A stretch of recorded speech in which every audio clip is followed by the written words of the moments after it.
वास्तविकता वस्तुपरकता में निहित होती है।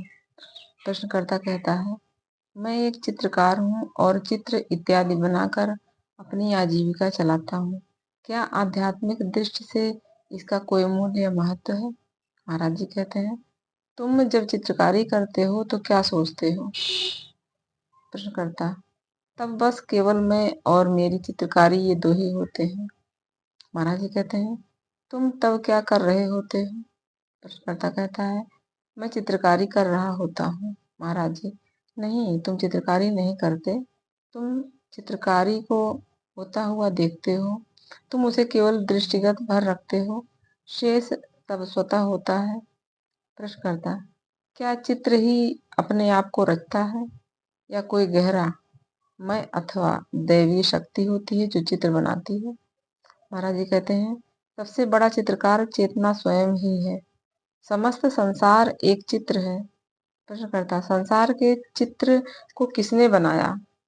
महाराज जी, चित्रकार चित्र में ही है। प्रश्नकर्ता, चित्र चित्रकार के मन में है और चित्रकार उस चित्र में है जो कि उस चित्रकार के मन में है। क्या उस प्रकार की परिस्थितियों और आयामों का अनिश्चित और अंतहीन क्रम निरर्थक नहीं है? जैसे ही हम उस मन में अवस्थित चित्र की बात करते हैं जो कि स्वयं चित्र में ही है, तभी हम साक्षियों की अंतहीन कतार देखते हैं जिसमें उच्चतर अपने से निरंतर का साक्षी होता है। यह वैसा ही है जैसे कोई दो दर्पणों के बीच खड़ा होकर आसपास की भीड़ देखकर विस्मित हो जाए। महाराज जी, बिल्कुल सही। एकमात्र तुम और दो दर्पण, बस यही है। उन दो दर्पणों के मध्य तुम्हारे असंख्य नाम और रूप हैं। प्रश्नकर्ता कहता है, आप संसार को किस रूप में देखते हैं? महाराज जी, मैं चित्रकार को चित्र रचते देखता हूँ, चित्र को मैं संसार कहता हूँ और चित्रकार को ईश्वर। मैं उनमें से कोई भी नहीं हूँ, ना तो मैं कुछ रचता हूँ और ना मुझे कोई रचता है। बस मेरे अंतर्गत है, मैं किसी के अंतर्गत नहीं हूँ। प्रश्नकर्ता, जब मैं किसी वृक्ष, चेहरे या सूर्यास्त को देखता हूँ तो चित्र परिपूर्ण होता है। जब मैं अपनी आंखें बंद कर लेता हूँ तो मेरे मन में बनी उसकी प्रतिमा अपेक्षाकृत क्षीण और अस्पष्ट सी होती है। यदि मेरा मन ही चित्र को प्रक्षिप्त कर रहा है तो एक सुंदर पुष्प को देखने के लिए मुझे आंखें खोलने की आवश्यकता क्यों पड़ती है? और जब मेरी आंखें बंद होती हैं तो मैं इसे धुंधले रूप में क्यों देखता हूँ? महाराज जी कहते हैं, क्योंकि तुम्हारे बहिर्चक्षु अंतरचक्षुओं से अधिक योग्य है। तुम्हारा मन पूर्णतः बहिर्मुख है। जब तुम अपने मनोजगत का प्रेक्षण करना सीख लेते हो तब इसे उस जगत से अधिक पूर्ण और रंग बिरंगा पाओगे जो कि शरीर तुम्हें प्रदान कर सकता है। हाँ, तुम्हें कुछ प्रशिक्षण लेना होगा, पर इस विषय में विवाद की क्या आवश्यकता? तुम यह कल्पना कर रहे हो कि चूंकि चित्र का स्रोत चित्रकार है, अतः चित्र वहीं से अस्तित्व में आए क्योंकि उसने चित्र का सृजन किया। तुम सदैव उद्गम और कारणों को ढूंढते हो।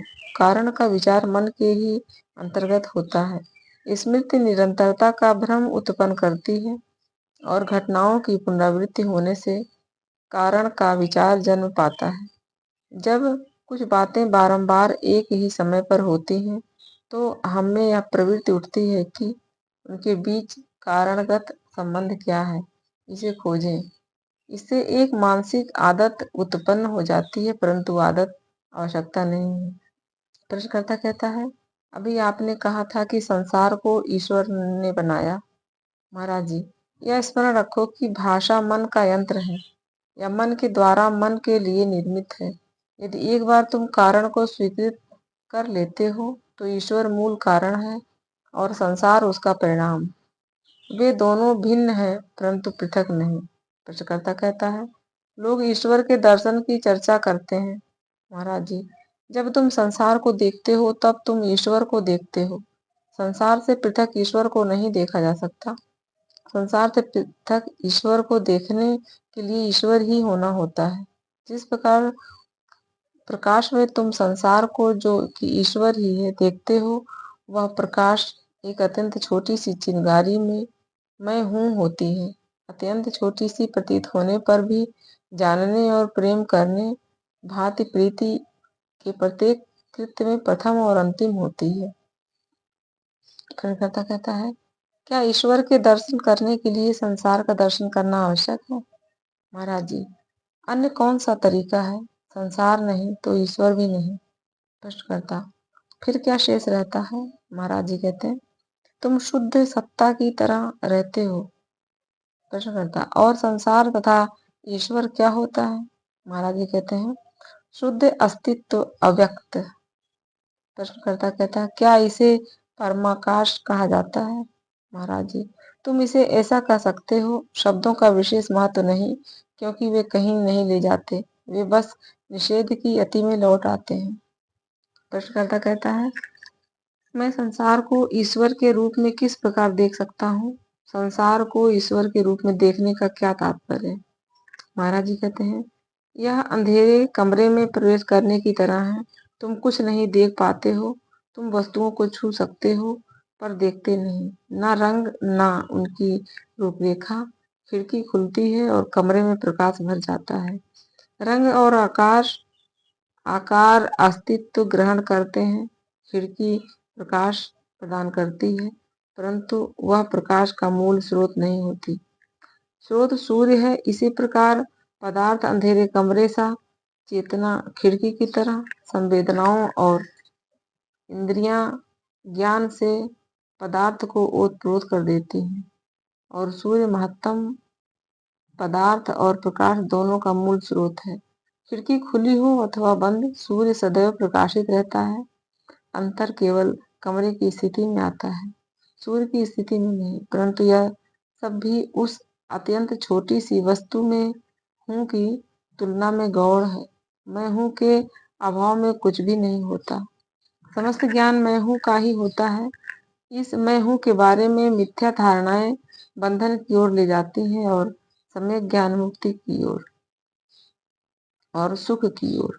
प्रश्नकर्ता कहता है, क्या मैं हूँ और है एक ही वस्तु?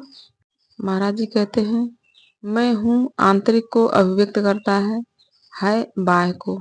दोनों ही होने की भावना पर आधारित है।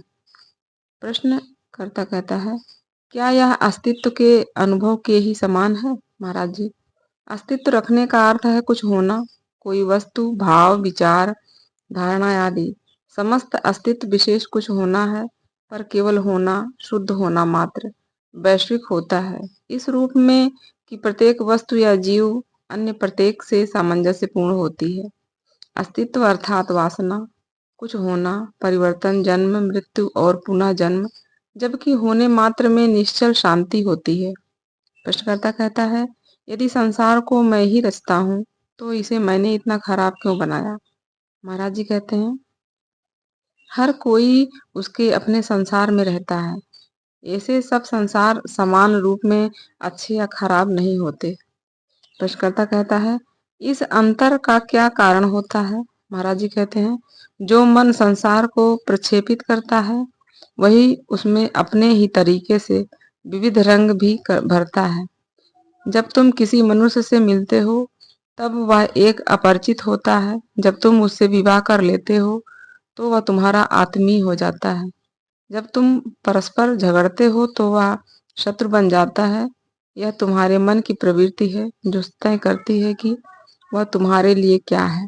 प्रश्नकर्ता, मुझे यह बात समझ में आ गई कि मेरा संसार आत्मपरक है। क्या इसलिए यह भ्रमपूर्ण भी है? महाराज जी कहते हैं, हाँ, जब तक और जितना अधिक आत्म परक तुम्हारा संसार है, तब तक उतना ही अधिक भ्रमपूर्ण भी होता है। वास्तविकता वस्तु परक होने में अवस्थित है। प्रश्नकर्ता कहता है, वस्तु परक ऑब्जेक्टिव होने का क्या अर्थ है? आपने कहा कि संसार आत्म परक है, और अब आप वस्तु परक की बात कर रहे हैं।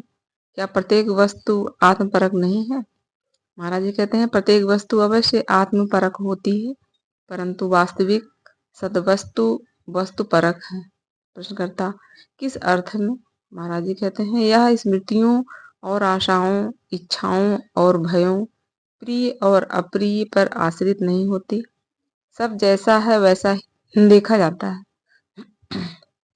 प्रश्नकर्ता कहता है, क्या यही वस्तु है जिसे आप तुरीय चतुर्थ अवस्था कहते हैं?